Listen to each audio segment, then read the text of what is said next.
Hello, everyone. Welcome to our webinar today. This webinar is being presented by Clean Energy Group, and the topic for today's webinar is MassCEC's Vehicle to Everything demonstration program. Today's date is November 12th, 2025, and we have an excellent panel of guest speakers with us today. But before I pass it over to them, I'd like to go over a few webinar logistics. All attendees are in listen-only mode, so your webcam and microphone are disabled. The chat function is also disabled, so if you would like to submit questions and comments, you can do so via the Q&A panel.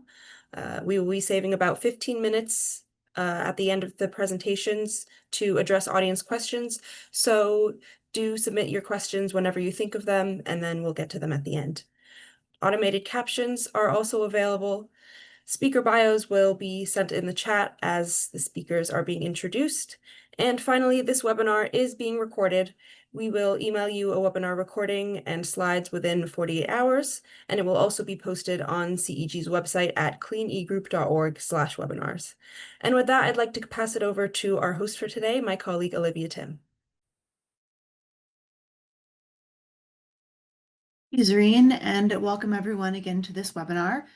This is a presentation from Clean Energy Group. We are a national nonprofit advocacy organization working to advance transition to affordable, reliable, and clean energy for all.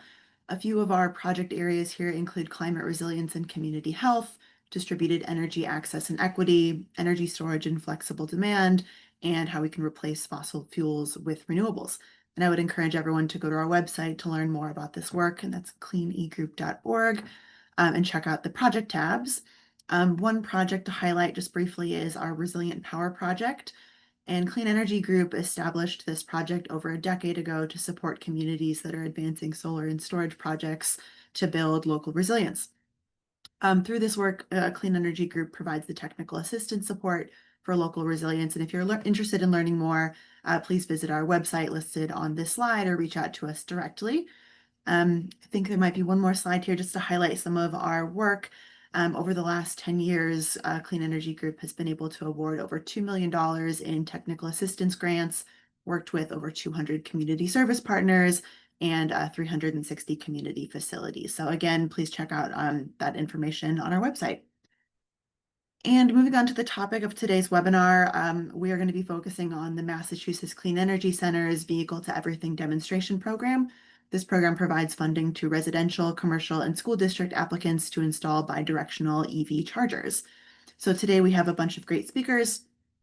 First, we're joined by Elijah Sinclair, who is the Senior Program Manager at the Massachusetts Clean Energy Center, otherwise, MassCEC, you'll hear it said as. And then we also have Sally Griffith, the Transportation Electrification Manager at Resource Innovations, and Katie Peterson, who supports project development and strategy work with the Mobility House. After all of these presentations, we'll take all of the questions that we have time for today. As Zareen mentioned, please make sure you put your questions into the Q&A function in the chat, and we will get to as many as we are able to after we hear from our speakers. So with that, I'll hand things over to our first speaker, Elijah.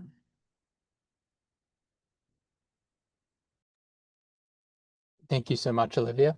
Are you hearing me okay? Yes. Wonderful. Well, thank you so much, Olivia, and thank you so much to the Clean Energy Group for hosting us today. We're really excited to talk about our Vehicle to Everything demonstrations program. And if we jump to the next slide, before I tell you about the program, a little bit of background on MassCEC.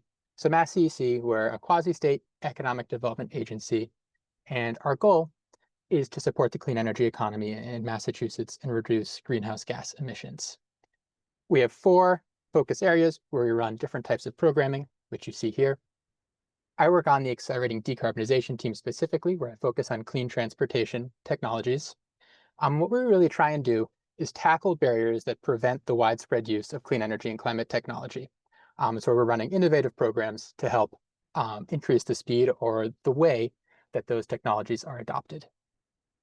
And jumping to the next slide, we're running a number of programs on the Clean Transportation team to do just this. The Vehicle to Everything demonstrations program is part of a suite of 4 EV charging programs that we're currently running. This is part of a larger effort headed by the Executive Office of Energy and Environmental Affairs.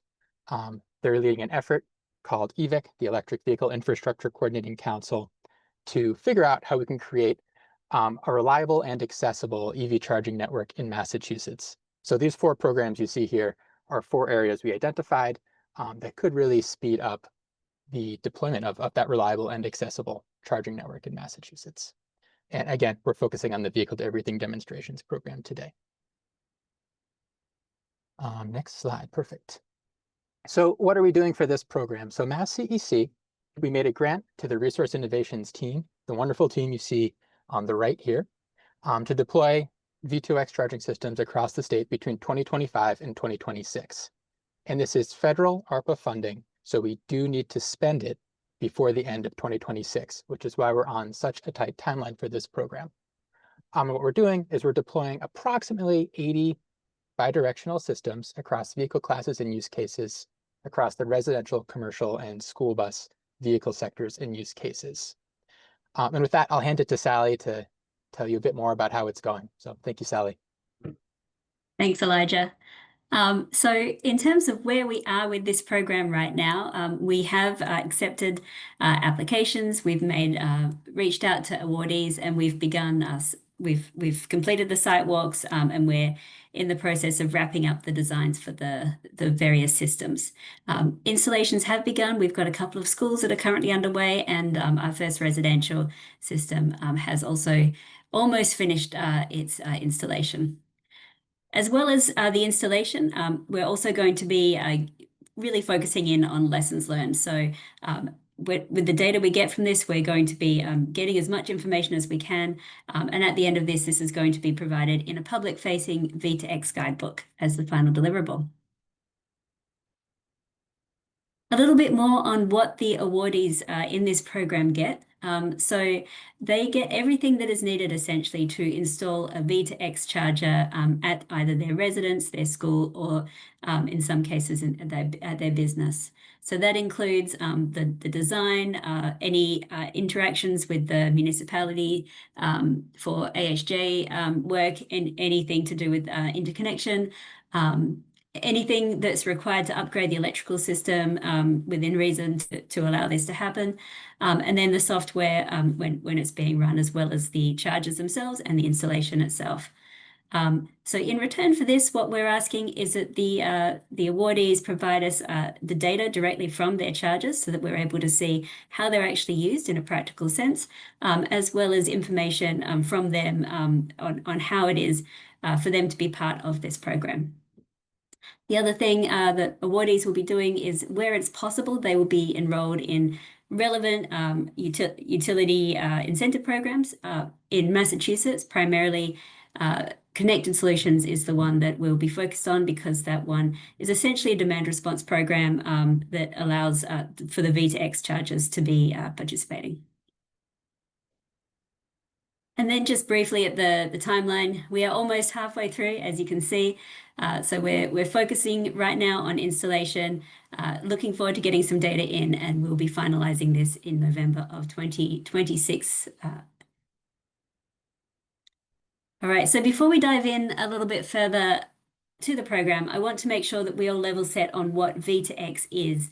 One of the things we found out when we first started working with this program is that people use V2X in a lot of different ways. So we wanted to make sure that everyone was clear on the way that we in the program are referring to V2X.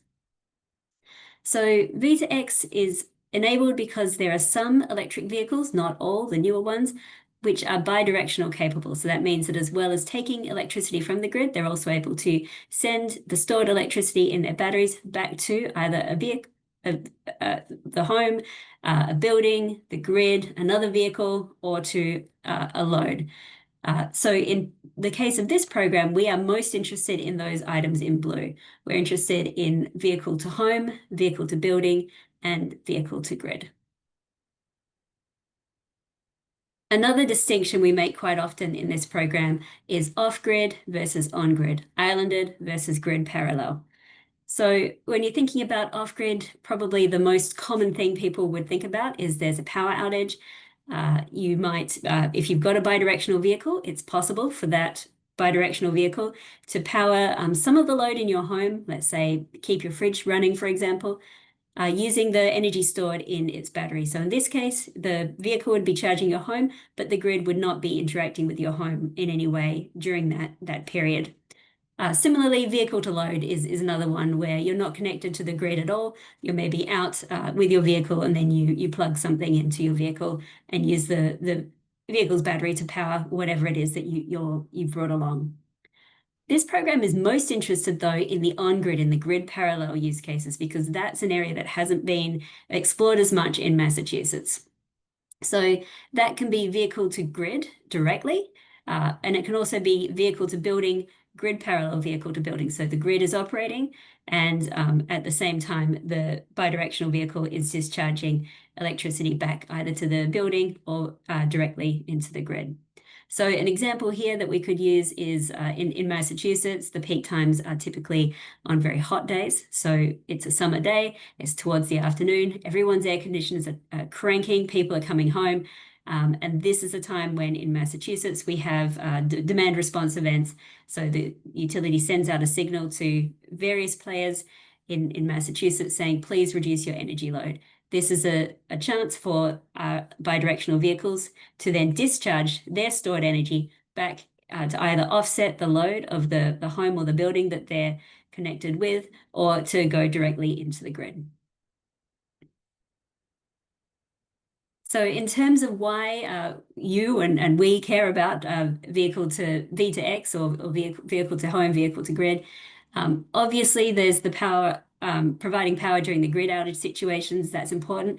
But in Massachusetts, we're pretty lucky. The electricity doesn't go out that often, so that's really a bit more of an edge case. We're most interested in how this can reduce the strain on the grid during peak times. And because that is a valuable service to the utilities, they will pay for that. And so we're also interested in how what sort of economic benefits there will be for either the residents or the schools that are participating. Finally, because this does contribute to the reduced use of peaking plants, we're also interested in what environmental impacts that this will have. So digging in a little deeper into V to X. So V to X, when you think about it, you're probably thinking primarily about the bidirectional vehicle and the charger, the bidirectional charger. Actually, though, like most things in electricity, it's part of a broader system. So as well as the house or the building that the charger is attached to, and then of course from there to the grid, you also need to think about the charging management system. So who's getting data from the utility DERMS to send it down to the charger system, and the user interface. So the user themselves are going to get notifications of some sort, and they're going to have to say, yes, please discharge this energy back to the grid, or no, now is not a good time. And then also in setup, they're going to have to stop and think, well, to what extent do I need my car to be powered and by what time? They're going to need to think about that and set it up so that if their car does discharge, that they're still going to be able to be charged up to the required amount at the right time.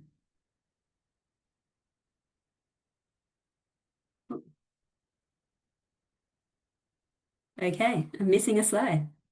Not to worry. So just while we're on this slide, I'll just mention that as we're looking at this, we're interested in a lot of different things regarding this. So we're interested not only in terms of, let's say, how the vehicles themselves perform, we're interested in the homeowners and the schools. What is it like to have something installed there? We're interested in terms of the installers themselves. What is it like to do the installation? What information do they wish they had? What information are the utilities asking them for? For example, when they're putting in interconnection that maybe isn't relevant because the interconnection application might be based off some other DERMS system. Some other distributed resource system. We're interested in how these actually operate on a day-to-day basis. So we're hoping that people plug in as soon as they get home and they stay plugged in and they allow their car to discharge during events. But how does that actually work? Are people maybe not at home as much in the summer because they're out enjoying themselves? Do people opt out more often than they thought they would at the beginning? And what does that look like in terms of the curves for the utilities? How useful are they? Are there certain types of vehicles or certain types of groups that might be more reliable, more helpful, or less so?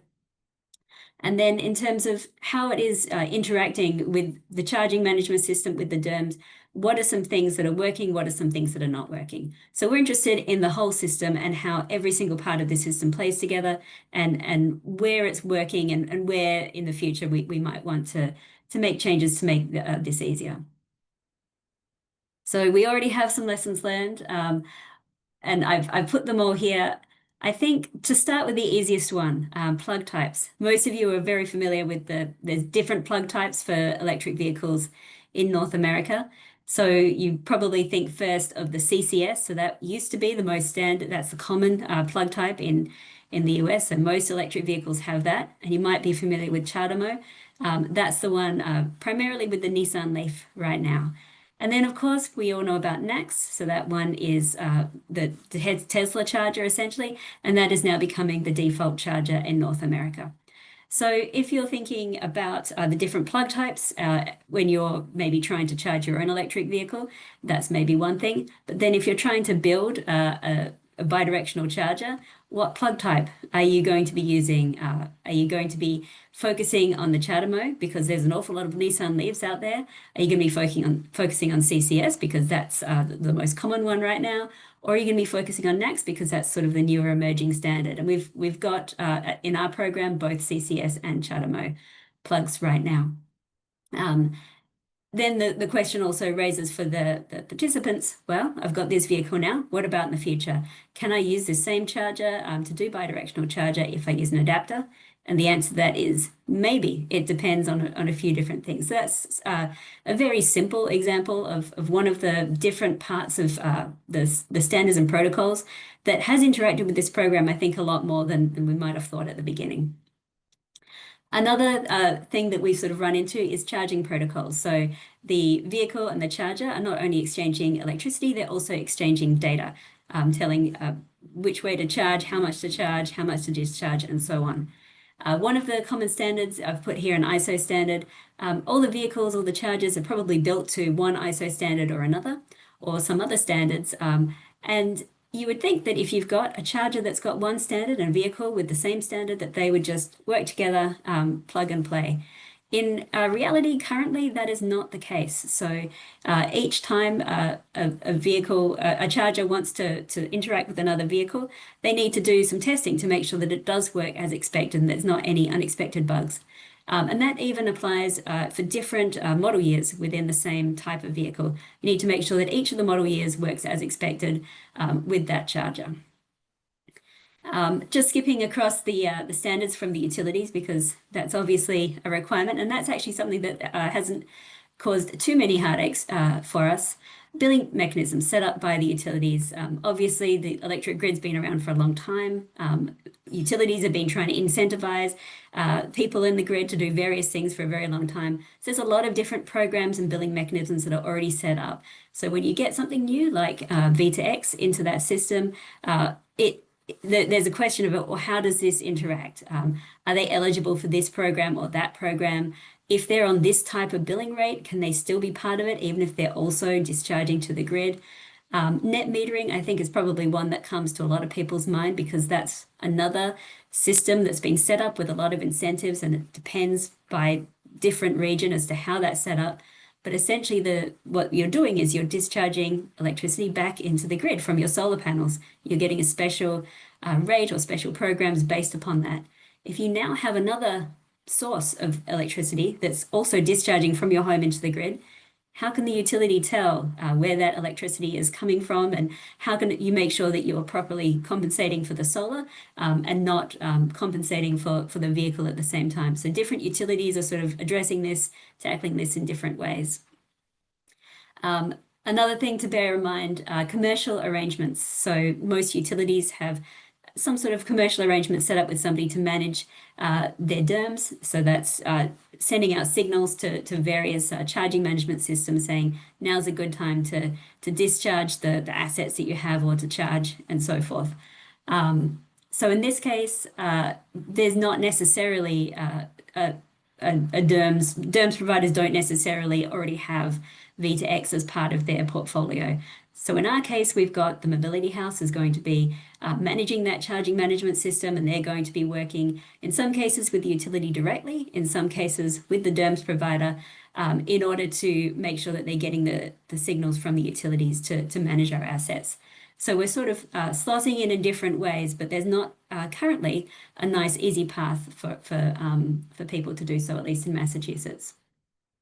And then the last thing I'll touch on here is interface protocols. So in order for the charger to talk to the charging management system, and then for the charging management system to talk to the utility DERMS, in some cases, there might be something that's fairly standard and open. So OCPP is the one that people most often think of.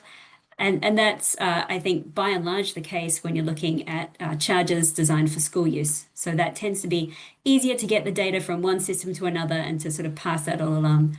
In terms of the residential chargers, currently we're mostly seeing more proprietary systems. So you might need to pay a fee to get access to it, or you might be able to get access to some data, but not others. You might need to build a custom API and so forth. So just making sure that you're able to access the data you need in order to send the signals you need to send is not as straightforward as you might think always. So with that, I'm going to pass it on to Katie, and she's going to talk a little bit more about the technology we're using. Thanks, Allie. Yes, I'm here to answer the question that's probably on a lot of your minds, is what is this free technology that everybody is receiving? So if you go to the next slide, I'll start by talking about our residential applicants and then move into our commercial and school applicants, what they'll be receiving. So the Mobility House was charged with being the technology provider for this program. So that means we need to identify which equipment is eligible for this program, which equipment can discharge and charge the asset while grid parallel, and then also manage the equipment during our 2026 demand or demonstration period. So as you can see, this is kind of a screenshot in time of the technology that was capable of discharging from light-duty electric vehicles while the grid was up and running during our enrollment period. And that was from April to the end of July, early August. So there will probably be more announcements coming up as these EVSEs, these charger OEMs, are able to build out their compatibility with more electric vehicle models. But as you can see, it is we are having to work within this kind of EVSE, very proprietary kind of locked space where the charger is only able to discharge from a certain vehicle type. They can charge as long as there is the right charging port connected. But in terms of discharging, that capability is what's limiting us to some of these EV models that you see on the screen. So with the Decibel system, we're able to discharge using Nissan Leafs. With the Wallbox Quasar 2, they announced compatibility and partnership with the Kia EV9 earlier this year, and then Sunrun is able to discharge using Ford F-150 Lightnings. If you go to the next slide, Sally, we have some learnings as we've been interacting in this space. And for the first couple of bullet points, I'm going to pause and let Elijah take over. Yeah, thank you so much, Katie. So, we opened up this program for applications from people across the state. And one of the first things we noticed was that there was a huge demand to be in the program. We received far more applications to be in the program than we had slots to award. And this group of early adopters, they tend to be people who have very, they're energy engineers. They're people who work at utilities, people who have advanced energy systems at their home that may include solar, batteries, multiple EVs. And I think that's really exciting for this program because we get to, figure out how all of these technologies work together. And that often means that we're running into challenges as we're doing these installations. But that's a big reason that we're running the program, is to figure out how this technology actually works. So a very wonderful group of early adopters who have a lot of equipment already on their site. I'll also mention, Katie was just discussing this. Each EV has only one bi-directional charger that it can discharge with. So each EV you saw on that screen could hypothetically use any of those chargers to charge, but to discharge can only use the one that was directly paired with it. So with the KEV9, that's the Quasar 2. This is a problem that we refer to as interoperability. At MassCEC, we see this as a barrier to scaling the technology at large. If you have a Kia EV9 and you install that Quasar system, that means you're going to have to continue using EV9s for the entire period that EV charger is installed. That is something that I believe OEMs are still working to overcome, but is certainly an issue to scaling the technology. Katie, anything else you would add on that? I would just say that I think it's also a factor of some of those early standards that Sally was showing in the previous slide. A lot of it is because there's not a lot of maturity with the standards that are required when an EV is talking to an EVSE and vice versa. They only just came on the market either in 2018 or 2020 or even 2022. So as these standards mature and as more funding mechanisms look to fund chargers with those kind of open source protocols, I think we'll see some more progress in that space, allowing for more kind of interoperability between all of these discharging chargers. Are you okay if I keep moving on, Elijah? Yeah, please do. Thank you, Katie. Okay. You might be asking yourself, like, why is this the case? And right now it's a very early market. Like when the Mobility House has talked with a lot of these EV OEMs, they say, why, if we ask them, hey, is there any chance that you'll move into open charge protocols? They'll say, right now it's a very emerging technology. People are only just getting accustomed to electric vehicles. And these EV OEMs really want to protect their customer experience. At the end of the day, if you are discharging from a Ford F-150 and you're finding that it stops working for whatever reason, you're most likely going to point to that Ford manufacturer to say, hey, what's wrong with my car? Why won't it discharge? Even if it's not, the EV fault, if it's the charger's fault, you're more likely to point to the biggest brand logo that's in front of your face. So they really want to make sure that they are vetting these experiences with their customers before they bring a product to market that is going to discharge from their vehicle.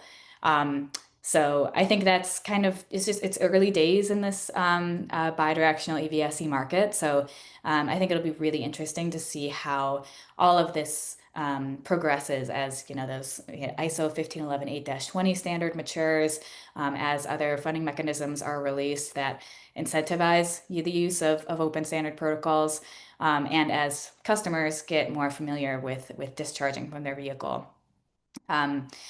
You'll notice, I'm moving into kind of the third box here on the screen. You'll notice that in the screenshot that we showed in the last slide, there's really only residential systems that are able to operate with these light-duty EVs. We've had a lot of fleets apply to this program with light-duty electric vehicles in their fleet, and we've had to turn them away because right now there is no product that will allow a fleet of light-duty EVs to discharge using a commercial bidirectional charger.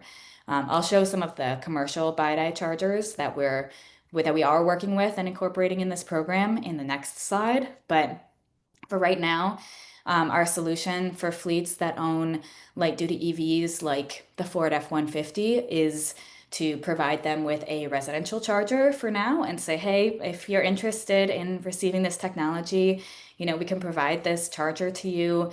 It has to be installed at the side of a wall. You need to have 120, 240 volt electrical service, and it's only one port, right? So there are a couple of different, filtering mechanisms there that would prevent a lot of EVs from being able to use this technology, but it's a demand gap right now. I don't think the EV OEMs are seeing as much demand to have fleet EVs discharge and earn money on the energy market. I think there's kind of a lack of the compensation mechanisms, but then there's also a lot of range anxiety with fleets that we're seeing.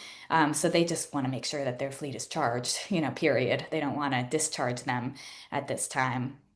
And then in this kind of final learning that we've found, we've realized that just in general, working with systems that have already been installed is challenging. And with this enthusiastic market that Elijah's been talking about, we've found that with like all of these people are early adopters, so they all have solar or maybe storage.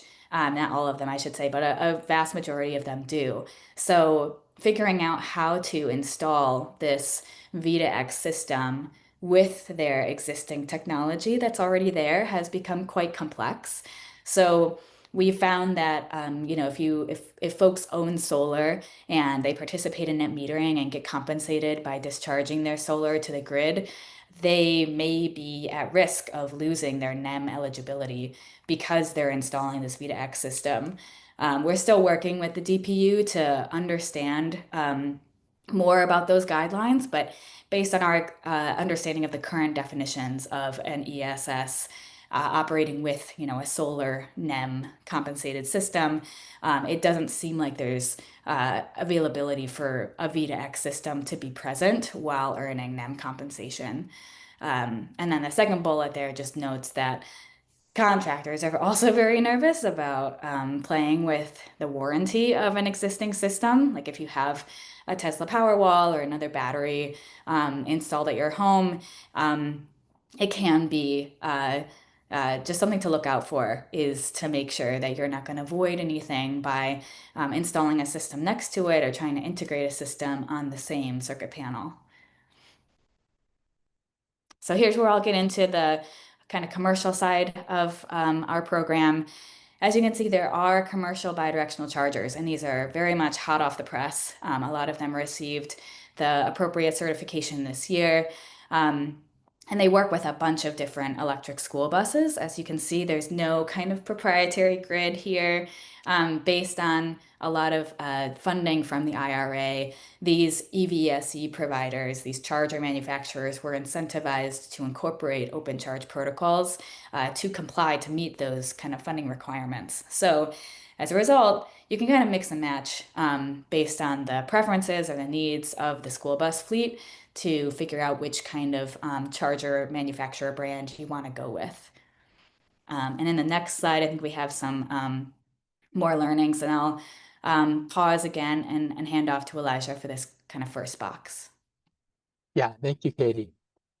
So, at MassCEC, we run a relatively large number of school bus decarbonization programs. And whenever we're installing EV charging on school sites, the schools want an assurance that it's not going to affect how they're actually operating their school and getting the students on time. That is their primary goal. So they want to know that the vehicle will be charged, they'll have at the right time, it'll have the range it needs, and they'll have the ongoing support in case, things do end up going awry. This also affects how we install on school sites. Because the school is focused on school operations and not necessarily solely focused on this V2X program, we have to find times where we won't interrupt school operations or be there during school operations to actually do these installs. And again, with our 1-year timeline left by the end of 2026 to do all of these installations, it can be, a challenge to actually get in there and make it all happen. Katie, anything else you'd add on that last bullet there? No, just if you're trying to design some sort of funding mechanism or a program of your own, just incorporate a ton of flexibility. Like we really want to make it work to accommodate these schools, and they run on, their own timeline. They have existing contracts that they have to maintain, both construction contracts and then also, their own CMS contracts that we've had to kind of work around to incorporate them into the program. So that's, I think, the biggest takeaway here is communicate with them often. We've been really lucky that MassCEC has been so close with these schools already from a different funding program that they offer. So it's been very easy to maintain this kind of communication. So thanks, Elijah. I'll keep moving on to the certification process. I'm sure everyone's giving me a collective moan because certification is very stressful for a lot of OEMs. And this year, the state of Massachusetts had their a waiver expire that previously allowed charger OEMs to have what's called UL 1741-SA as the appropriate inverter standard. When interacting with the grid, the inverter needed to have that standard, but that expired in July 25, and they adopted the newer UL SB 1741 SB certification, which allows these inverters to be interconnected and allows us to start discharging from those inverters and have them actually interact with that grid. So this wasn't, a problem for most of our charger manufacturers because, as I said, they had just gotten certified, gotten that SB certification earlier this year. Although I will say there's, a couple of models where the charger OEMs had an existing UL certification with one model, but then didn't have it for a different model and are now continuing to go through that UL certification process. And we've been working with them to receive updates to see when those kind of charger models are going to be able to be installed and then interconnected as a part of some of our school sites. But it is a multi-month process. And UL does not operate on any project timeline that we could possibly instill. So just note that if you do have certain certification requirements in your state or in your area, double check, make sure that if there is any sort of expiration that your charger manufacturer has a plan to get certified and can keep you update on that progress. And in this last box, as a part of some of our conversations with schools, we were toying with the idea of providing, a vehicle to building capability, which, as you might remember from when Sally was discussing the differences between V2X earlier, vehicle to building would provide power in the event that the school lost power. This is actually a lot easier to do with the residential systems because they were created, excuse me, and marketed towards using it as a resiliency mechanism. But that's not the case for the commercial systems. These commercial bidirectional chargers are created to offset a grid load while the grid is still connected. If you want to incorporate a vehicle to building kind of resiliency scenario where you can power the school while the grid is offline, you would have to build a microgrid. You would have to incorporate an external inverter and a couple of other components that made, evaluating these kind of projects for our program made it really out of scope in terms of the financial commitment that we'd have to make and how long it would take and evaluating that kind of a project. So we'll include some of those learnings in the guidebook, but right now we're not doing V2B. We're sticking to our V2G strategy, providing grid parallel load shed as a part of our demonstration period in 2026. And this last bullet notes here that for a lot of the buildings that we're working with schools, they have kind of older electrical service. So some of them required, a new service to be installed to accommodate electric vehicle chargers. So with those new services, if you have vehicle chargers being installed with a new meter, you're not able to discharge from that meter to the building during a power outage anyway. So a lot of the new metered service will be discharging directly to the grid. Sorry, Katie, I just wanted to add in, it also means we can't do grid parallel V2B for most of the schools. There's hopefully one where we can, but grid isolated V2B is completely off the table. We were hoping for grid parallel, and that because of that new service is really challenging. Thank you, Sally. Great point. Already using our vocab. And also just to add real quick, sorry to interrupt Katie, we are doing V2B for residential folks. That is very much on the table. But so this only affects the school bus installations, just to further clarify. Thank you, Katie. Go ahead. Yes. Yeah. In the event of a grid outage, we'll be collecting all of the information that we can, and then we will also be load shedding. So discharging to the home while the grid is still connected as a part of our V to G, kind of grid parallel V to H. Okay, so this slide kind of gives an overview of how we'll be collecting data and managing these devices as a part of this program. You can see there are a couple of different interesting use cases. Like for the Sunrun system, Sunrun has their own CMS that they will be using to operate and collect data from their chargers, and they'll be sharing that data to the Mobility House. The Mobility House has created licensing agreements with all of the chargers on the bottom of the screen to be able to operate and then collect data from them. And then there is one school site that is operated by Highland, who also has a CMS of their own. They've previously been working with Doherty's Garage. Doherty's Garage services Lincoln schools. So there's a couple of different players here. But Doherty's Garage applied for the MassCEC program and we couldn't interfere with that contract between Highland and Doherty's. So Highland will continue to manage and monitor the chargers at that specific site and then share that data as a part of the program. So kind of a complex slide, but it just shows like the amount of flexibility that you have to have as this market is very emerging, and as you're working with players that have these existing commitments to incorporate them into the program, you just have to kind of work with them. And I've mentioned a couple of these learnings before, but just to kind of highlight in terms of the software side of the business, what we've learned. A lot of what we've learned is that the charger to EV compatibility depends on like very specific testing that is completed by the EV and the EVSE OEM.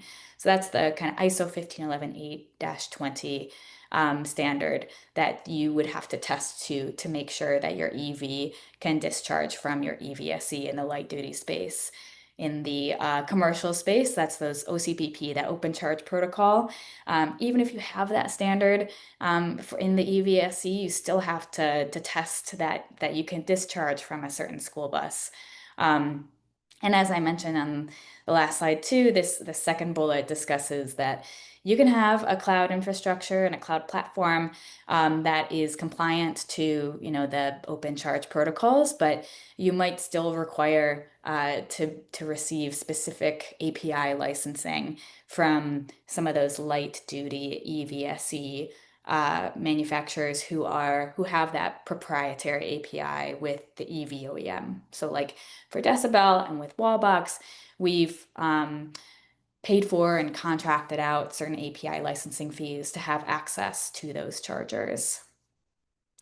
And in moving into that kind of the second box, this is an emerging market. A lot of the EVSE OEMs are also learning how compatible their equipment is with existing EVs. And they're understanding, how they are able to discharge from the vehicle and what that kind of customer experience looks like. With this MassCEC program, a lot of these residents will be receiving the first light duty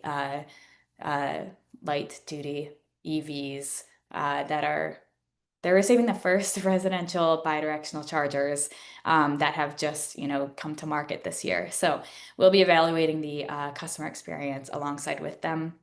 And because a lot of these customers are the first ones to receive these chargers, a lot of the EVSE OEMs shifted some of their launch plans. Usually they launch based on like a state-by-state basis. And this program had them prioritize Massachusetts, actually, because they had so many hand raisers for their product via this program. And then this last box, again, kind of touches that the EVSE customer experience is going to vary. When it comes to sending out demand response events, like telling the car to discharge at certain times or charge during certain times. That could come as a part of emails or in-app messages. The Mobility House tries to default to whatever the charger manufacturer has set up so that they don't have to download like a TMH app, for example. We just want to work within the system that's there. And it's the same thing with, setting what SOC you'd like to have your car charged at, or what time you'd like to leave the house by. Those kind of preferences can be set up in the vehicle, in the charger app, maybe both. It really does depend on that EVSE. And then the next couple of slides touch on the utility programs that we'll be participating in to discharge these assets. Excuse me. So one of these programs is the Connected Solutions program that's offered in Massachusetts for Massachusetts investor-owned utilities. That includes National Grid, Eversource, and Unitil. It's historically a battery program, so we are kind of the first ones to introduce EVs to it. But if you participate in certain events, these events can be, 4 hours long, but they're typically about 3 hours long. The utilities will send out a signal saying, hey, if you can, the grid is really strained at this time. We'd love for load to be reduced as a whole across our grid to help it, better be managed.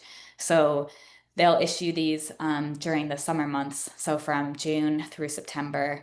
And if you participate in them, if you're able to show that you were discharging power over your inverter, if you were actually, sending electrons to your home or to the grid during that event time, then you can be compensated for that.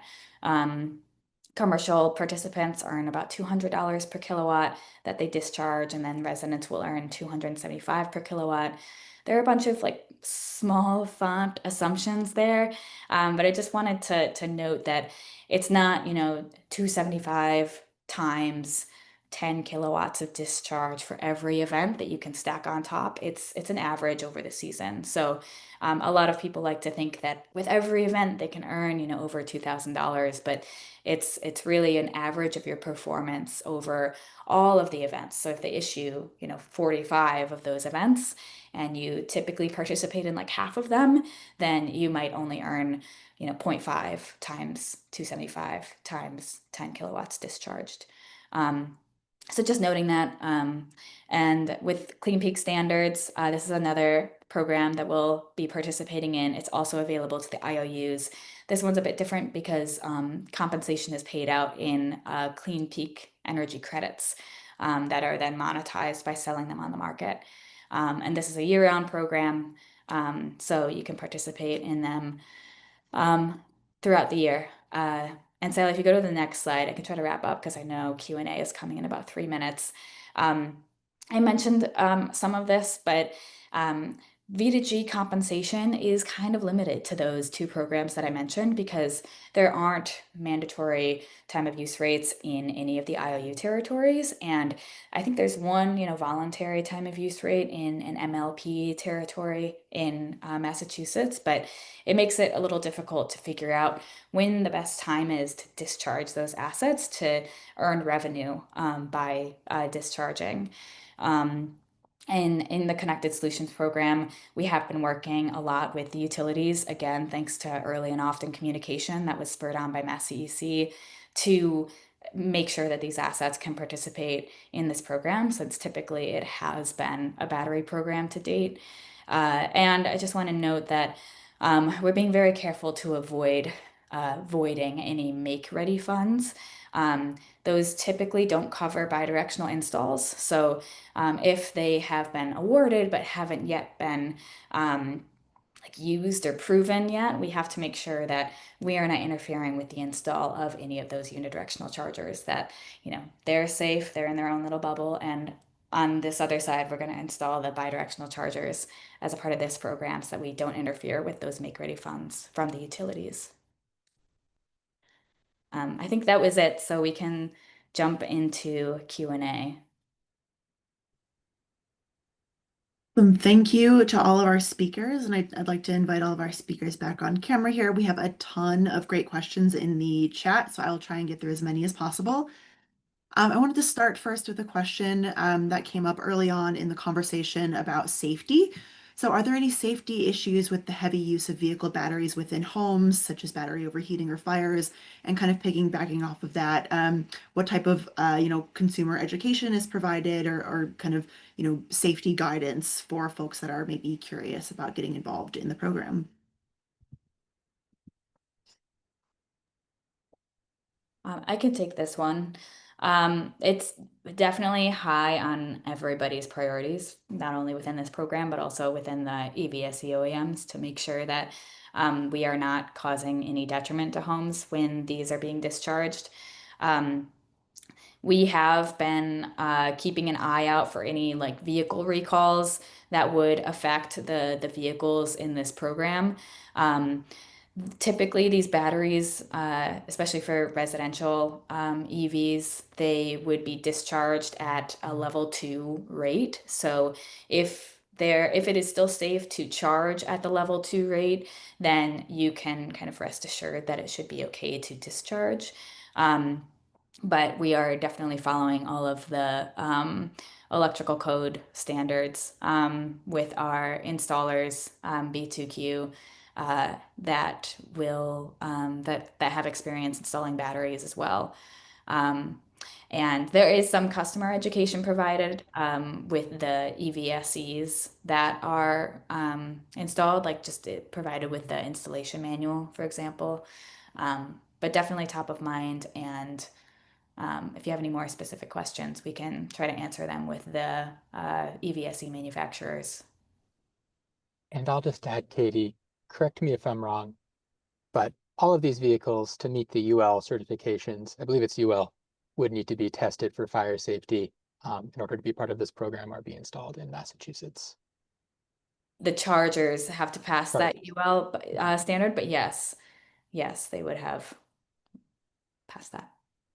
All right, great, thanks. A couple questions about connected solutions. So first, does connected solutions distinguish between discharging electricity back onto the grid versus using the electricity in the EV battery instead of the grid during an event? And kind of with that, just a follow-up about the future of the connected solutions program, and if you have any thoughts on anticipating that these incentives will change, either reducing or increasing in future years. I could take that one as well. In terms of how the program differentiates compensation from discharging, it does not. We will be sharing inverter data. So as long as the utilities can see that inverter was discharging electrons during the time of the DR event, then residents and commercial entities will be compensated at that 275, 200 per kilowatt hour rate. It doesn't matter if the grid is up and running. It doesn't matter if it's discharging to the grid as part of grid export or if it's discharging to the home as a part of grid parallel non-export. As long as you can show that you are discharging in some capacity, the utilities are happy and will compensate for that. And in terms of the future for the program, we have not heard anything change in terms of incentives, and a lot of the utilities want to talk to us about how we can continue to have these participate in 2027. Great.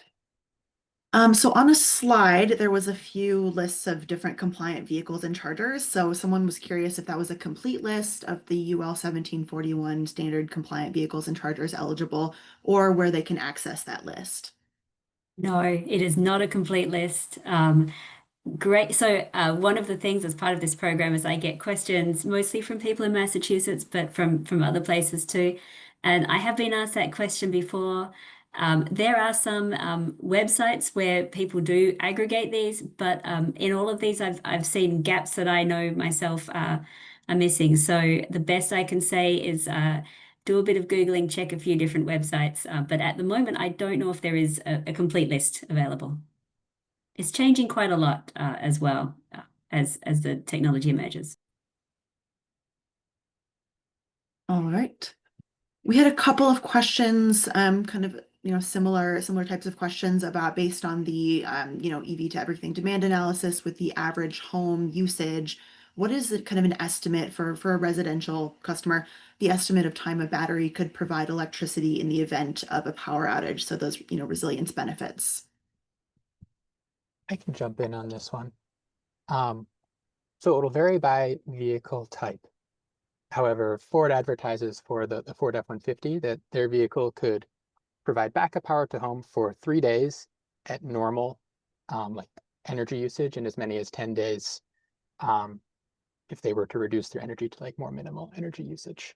The Kia, I think, has a similarly sized battery, maybe a little smaller, and the Nissan a little bit smaller as well. So again, a little bit less for both of those two, but it still is a very large battery.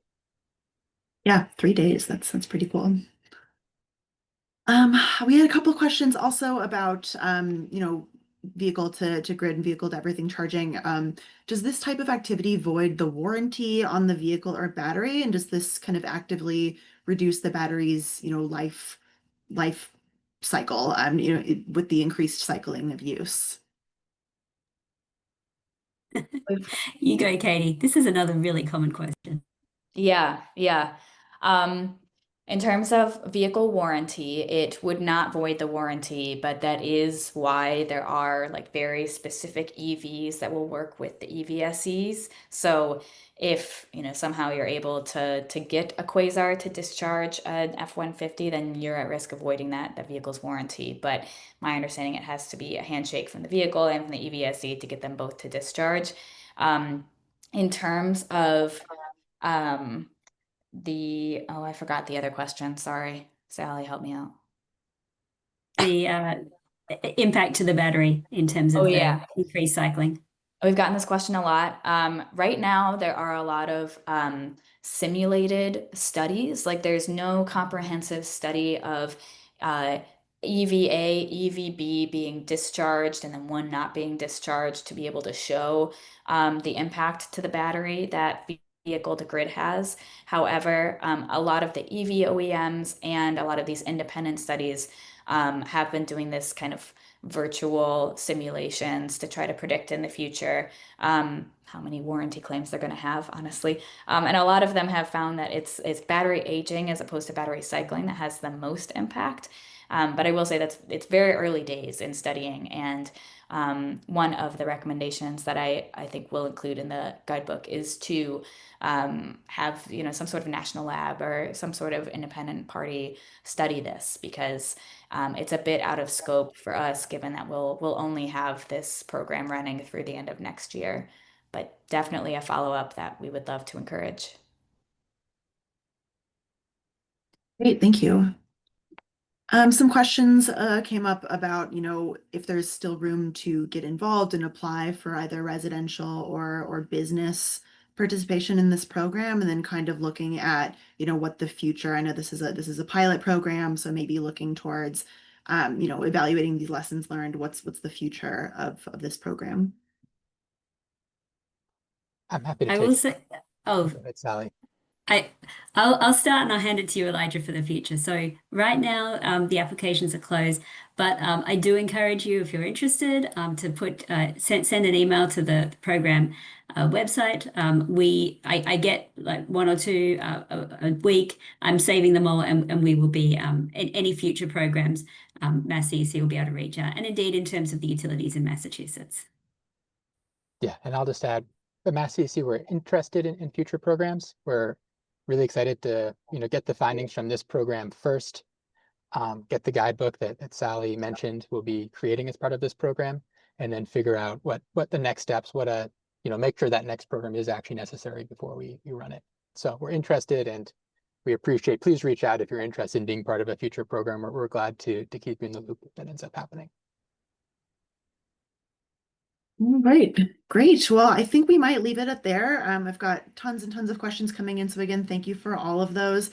Unfortunately, we don't have time to answer all of them, but in terms of any follow-up, I believe all of these slides and this recording will be available. So there should be a way to go onto the website and maybe find some of those answers or reach out directly if you have any any additional questions. But again, thank you to all of our presenters today, and I'm going to pass things back over to Zareen for our wrap up.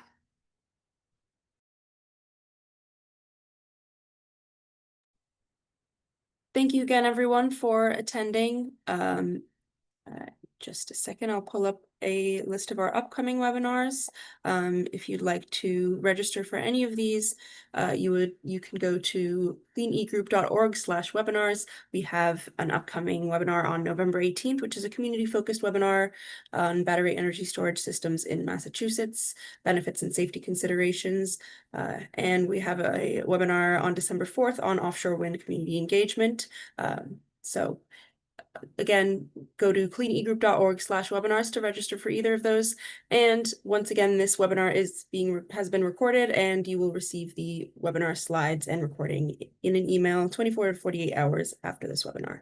So thank you again, everyone, and have a wonderful afternoon.